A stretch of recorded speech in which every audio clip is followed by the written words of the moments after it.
How to grow your email list using Pinterest when you have little content. All right, so maybe right now you're tired of blogging, or you don't have a lot of content on your site and you're trying to figure out how to make the best out of the content that you've got. How can you grow your email list faster using Pinterest? All right, so this is exactly what we'll be talking about today. I'll talk about why more content is not the answer. That might surprise you what I have to say about that.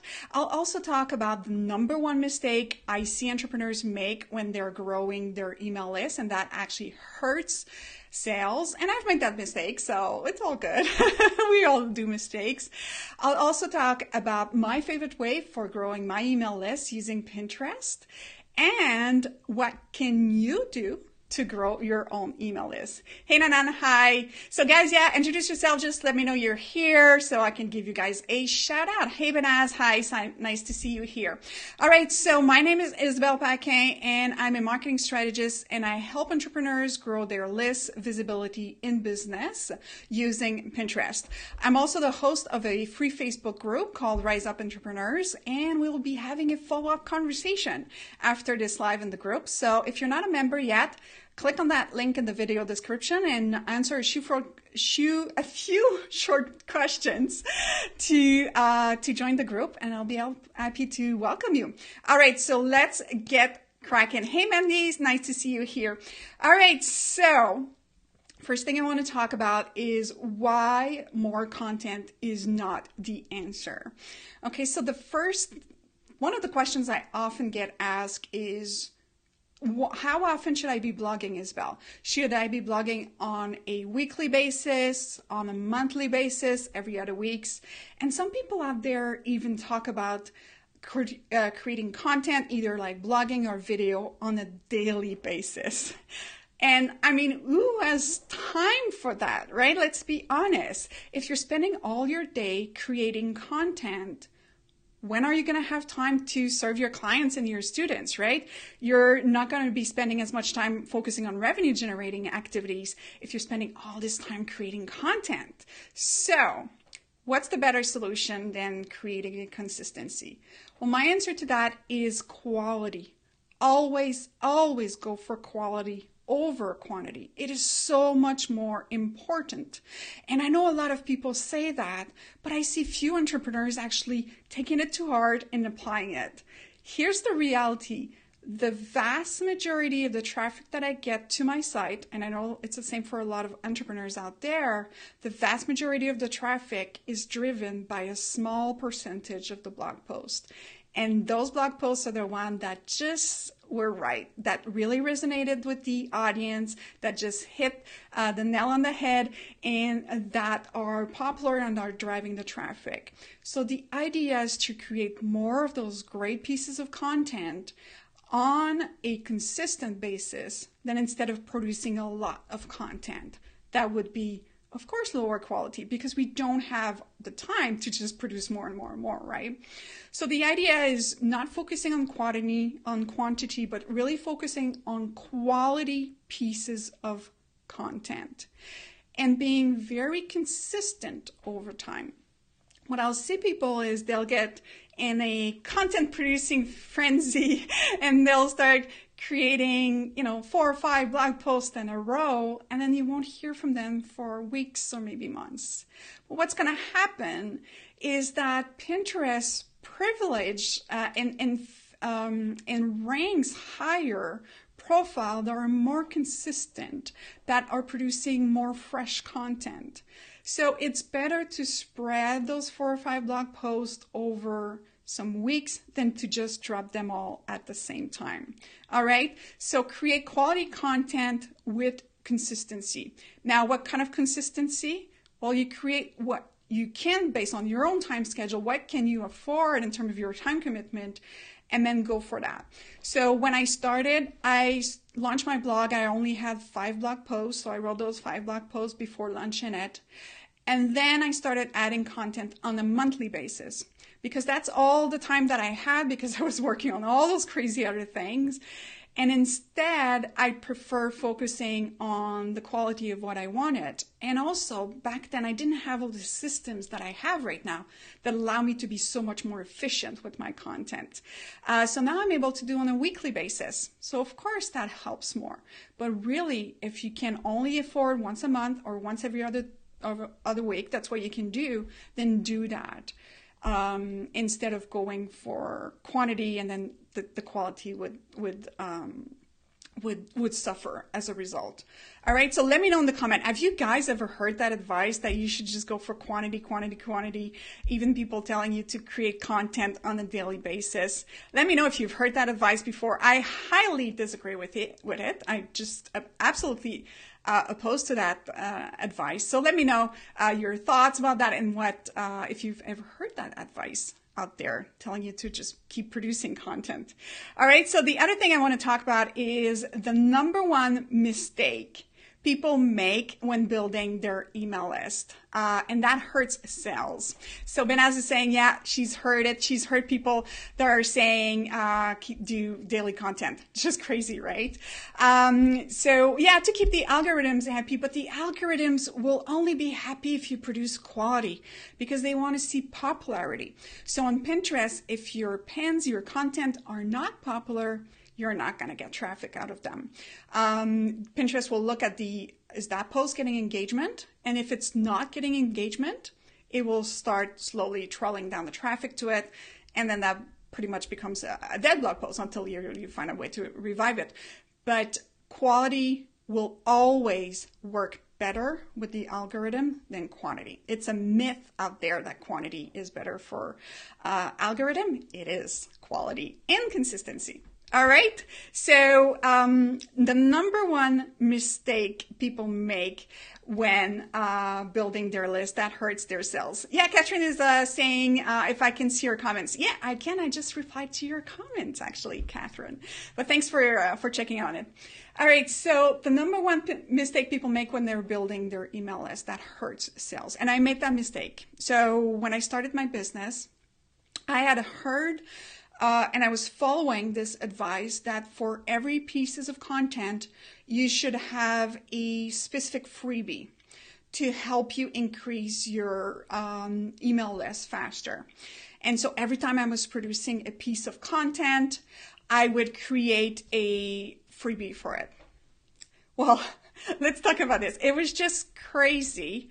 First of all, it required a lot of my time to produce all of this content, all of those freebies, time that would have been better spent on revenue generating activities and serving my clients and my students.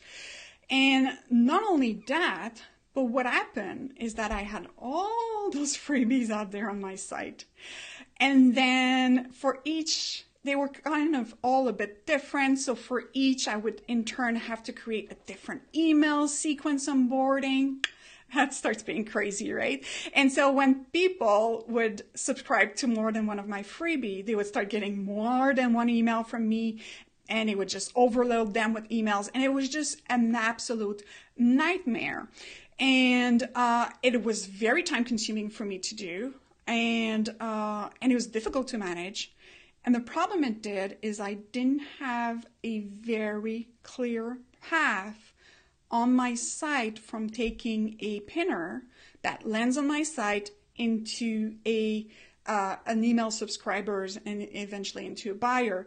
And so because I had all those different freebies, it became very difficult to manage. So not only was it not clear for me, but it was not clear for my email, my site visitors, right? The browsers that would come onto my site. And I see a lot of people having this mistake as well, or having this issue as well. And it's just time consuming and quite frustrating, right?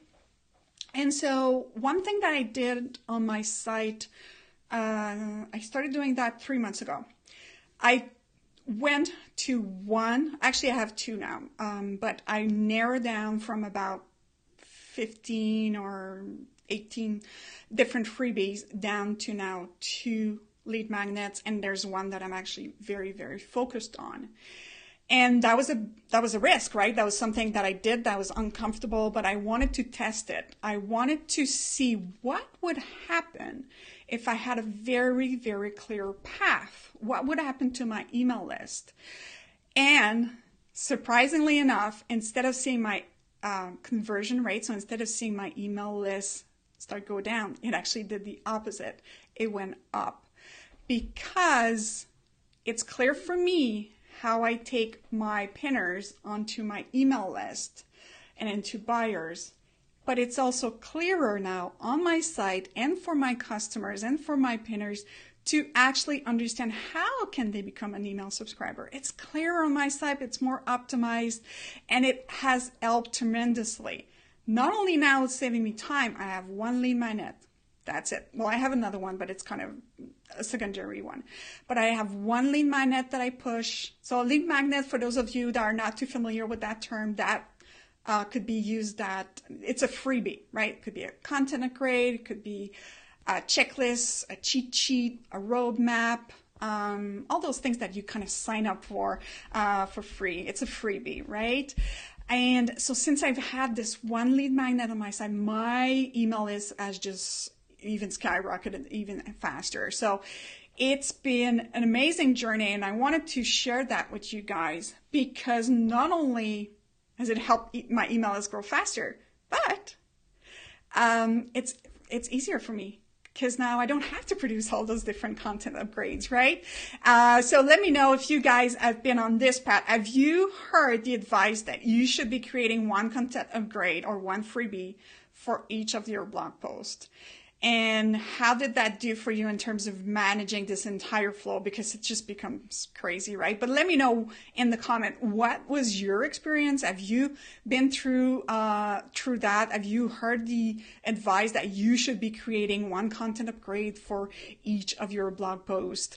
And if you've heard that advice, I incite you to try what I did. And I'm telling you, it's just a game changer for me, and it just has tremendously helped simplify my sales funnel, so without getting into all the technicality, and it just helped explode my email list. It's just been amazing. So, and also I have more time now.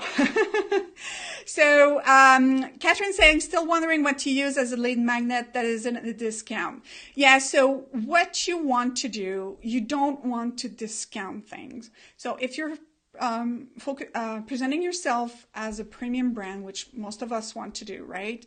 We are not positioning ourselves as cheap. Like we don't want to become the Walmart, right? We want to become well known for the quality of our products, our coaching packages, our courses, and all that. And so when you discount, when you apply like 25% off or $5 off or whatever, you devalue the value of your programs. Now, I know a lot of people do not agree with that, but I've been doing marketing for 14 years, and I absolutely believe that. I have seen it over and over again. When you discount the purchase or the price of something immediately in people's mind, it discounts the perceived value of the product, and people will wait for the sale, or they'll wait for the next time you're going to do a discount. And you don't want to train your buyers or your pinners into doing that, right? So what's the better approach? So instead of removing costs, add value instead. So how can you add value? Well, maybe it's a cheat sheet on how to use your products. Maybe so for me, for example, I use a roadmap for Pinterest for people that are interested in learning how to get started for Pinterest. So I help them through the first few steps. So I add value instead of removing or discounting prices. So think about what could you do to add value. What are your customers currently struggling with? So for me, when people come onto Pinterest is so different. Most of the time, people don't know where to start. They're looking at this thing, Pinterest, they're like, this does not look like Facebook. This doesn't look like Instagram. How do I even go about it? And so for me, it's a logical step to do a roadmap because I want to help them get started, give them the confidence to get started on Pinterest. So what is the problem? What is the pain point for you, for your customers, to your prospect to become a customer? And think about that. All right. Benas is asking, does it apply for the physical products like you as well? Yeah. So Benas, for example, you do products that are healing crystals, right? And so then how do I choose? Let's say I have a specific thing that I want to solve. Which of your crystals should I choose, right? That's what I would think. But you know your customers better. So you need to interview your customers. You need to find out what's their pain point before they purchase. So actually, Benaz, you're a student in the course, and I do have a module just on that, so you can go and use that. All right, so always add value, okay, for your lead magnet. So the other thing I want to talk about, so my favorite way to grow my emails, actually, I just talked about it. So I lead everything down this one very clear experience, and it's been absolutely a game changer for me. And I've started doing that because I've been working lately with other entrepreneurs as well, and that's the approach as well they're taking, and it's a game changer. So I wanted to share that with you guys. All right, so what can you do to grow your own email list? Okay, so I want you to think right now, do you have a very clear path of how you take your clients or your students into from Pinterest to going onto your email list and becoming a buyer? Is it very clear on your site? How do you take that? And if it's not, then I urge you to either it's because you have too many content upgrades out there, you have too many freebies, or maybe you don't have one. And so go back to the advice I was saying in terms of identifying what's the pain point, what's the roadblock that are preventing people from purchasing your course. So for me, it's just getting started with Pinterest is the first roadblock, just understanding what this platform is about. And so for you, it will be a different pain point. And so that's why you need to know your customer. And that is so crucial because everything after falls from there. All right. So let me know in the comments. So right now, do you have a clear path? And if you don't, that's fine.